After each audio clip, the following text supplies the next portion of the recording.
नमस्कार, आज आपण तयार करतोय उपवासाचे थालीपीठ किंवा पराठा, काहीही तुम्ही म्हणू शकता। त्यासाठी या ठिकाणी उकडून घेतलेले 3 बटाटे घेतलेत, साबुदाणा घेतलेला आहे भिजवून घेतलेला, त्याचबरोबर खलबत्त्यामध्ये ओबडधोबड वाटलेली हिरवी मिरची आहे, चवीनुसार मीठ घालायचं आहे।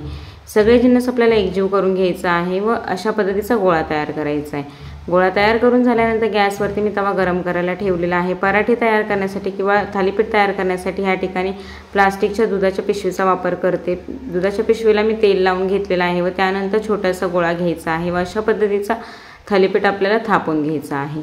थालीपीठ तव्यावरती घालण्यापूर्वी थोडंसं तेल घातलं होतं व त्यानंतर थालीपीठ घालून घ्यायचं आहे। झाकण ठेवायचं आहे। 1 मिनिटभर थालीपीठ आपल्याला खमंग असं भाजून द्यायचं आहे। दोन्ही बाजूने थोडं थोडं तेल घालून आपल्याला अशा पद्धतीने भाजून घ्यायचं आहे।